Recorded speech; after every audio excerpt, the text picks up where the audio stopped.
I'm stepping into the role of a live, opinionated YouTube commentator to talk about Fate/Extra Records' delay and publisher change, but I'm going to do it in a fresh, creator-driven way.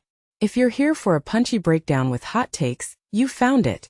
Let's dive into what this shift really means and why it matters for fans across PC, PS4, PS5, and Switch.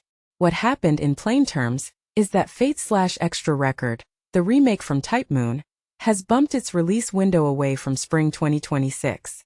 Along with that, there's a restructuring of development and a switch in who publishes the game, from Bandai Namco to an as yet unannounced publisher. The game itself is headed to multiple platforms, PS5, PS4, Switch, and PC via Steam, and it's being developed by TYPE-MOON's own studio BB, under the direction associated with Kazuya Nainu, famous for leading Dragon Quest builders.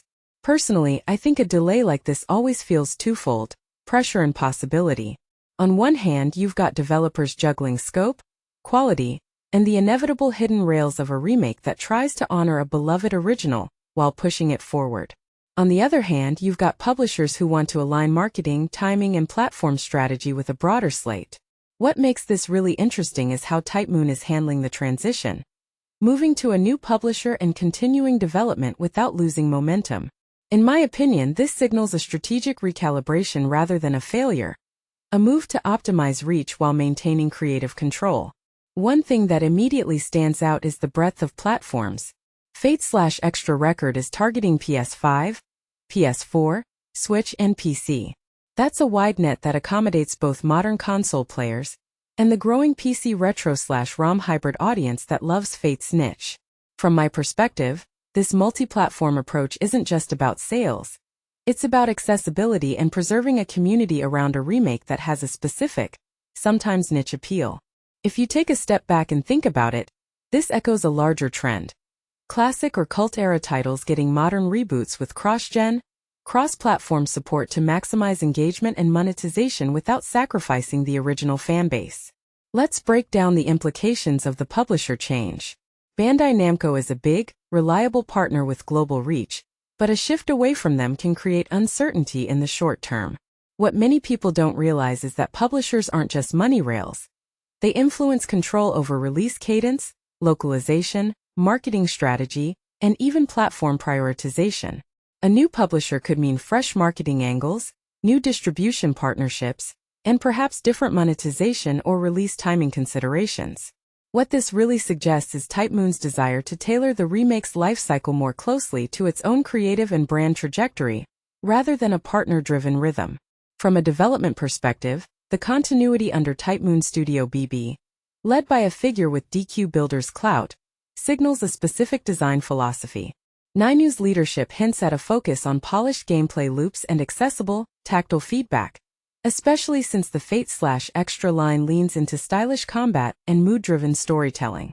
A detail I find fascinating is how a studio with roots in other large franchises approaches a remake of a highly stylized, narrative-driven RPG. It raises a deeper question. How does a developer's past work shape a remake's feel when the source material is both beloved and conceptually ambitious?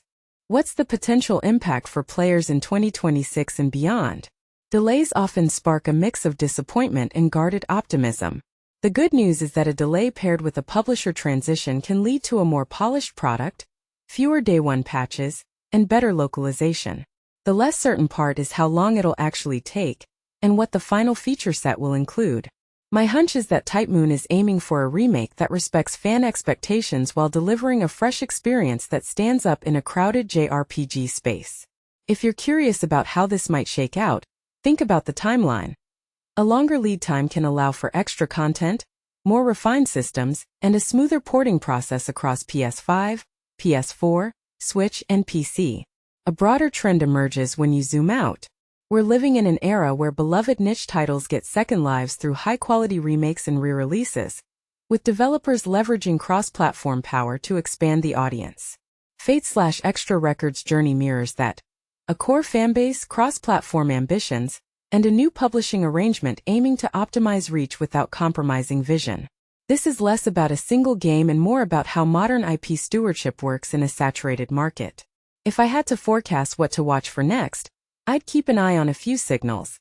the new publisher's identity, their slate, their voice, any changes to the game's scope or feature set, and how localization and release pacing are handled for multiple regions. In my view, a successful transition will show up as a clear, confident communication plan from TYPE-MOON and the new partner, with the game continuing to evolve rather than stalling. A detail I find fascinating is how the press cycle and community responses will shape expectations during the wait. Sometimes delays become narrative arcs in themselves, sparking discussions about quality versus schedule. Closing thought. This delay isn't just a postponement. It's a reset with potential. Fate/Extra Record could emerge stronger, more coherent, and better tuned to the kinds of players who adore this franchise. The real question is whether the new publishing alignment and the extra development time translate into a remake that feels both faithful and excitingly fresh. As fans, we should hold on to curiosity and watch how TYPE-MOON navigates this pivot. What do you think will be the biggest upside of this publisher change, and what would you most like to see in the final product?